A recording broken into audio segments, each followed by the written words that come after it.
Bonjour Laurence Malcorpi, vous êtes directeur de la diversité et du développement social au sein de Suez Environnement. Vous accueillez chaque année des étudiants et des jeunes diplômés en situation de handicap.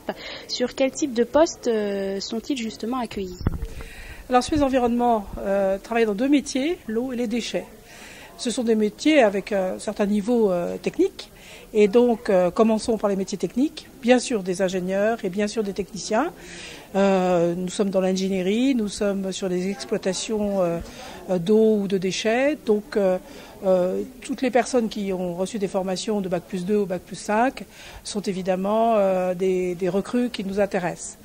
Dans les autres types de métiers de toute entreprise sont les métiers fonctionnels, où on retrouve la finance, les ressources humaines, la communication, le juridique. Et là aussi, nous recrutons, on va dire à partir de Bac+2, hein, et aussi dans des niveaux plus élevés, parce que certains métiers dans la finance ou dans le droit sont des métiers déjà assez sophistiqués.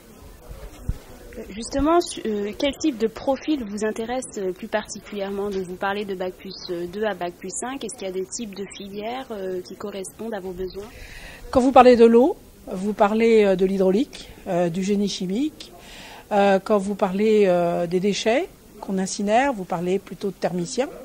Vous parlez de logisticiens, puisqu'il faut savoir organiser ces types de métiers, bien sûr. Et puis, dans les métiers alors plus fonctionnels, on va trouver alors là un grand mélange de formations d'origine qui sont soit dans des écoles de business complétées par des options financières, des métiers de la communication ou des ressources humaines qui ont vraiment toutes sortes d'origines.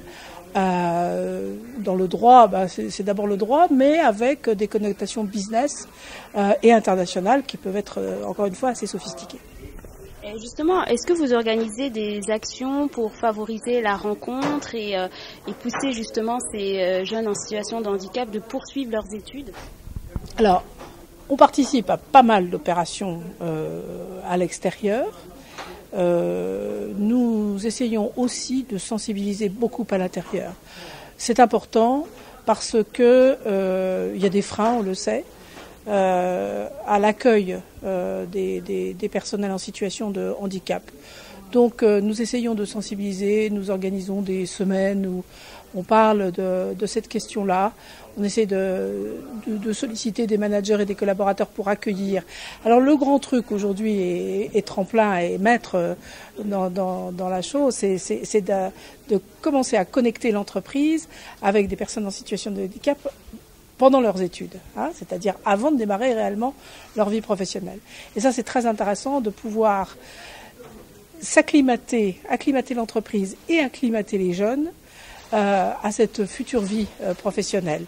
Donc, commencer à voir les jeunes en alternance, en job d'été, en stage de formation, c'est vraiment une bonne idée. Hein. Ça suppose que les entreprises, c'est ce que nous faisons chez Suez Environnement, envisagent leur politique handicap à moyen et long terme.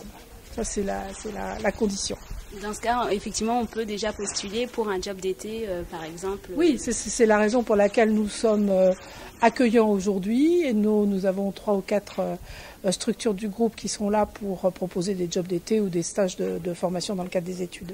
Est-ce que vous auriez un conseil à donner justement pour réussir sa candidature et réussir à vous séduire? Je pense que les secrets sont la motivation, montrer sa motivation, montrer son intérêt pour les métiers. C'est vrai que le recruteur, l'employeur qui a envie de recruter des gens, s'il sent que son métier attire le jeune, à ce moment-là, il sera intéressé par la formation, par son cursus universitaire ou son école, mais on séduit en montrant sa motivation et son intérêt. Merci beaucoup.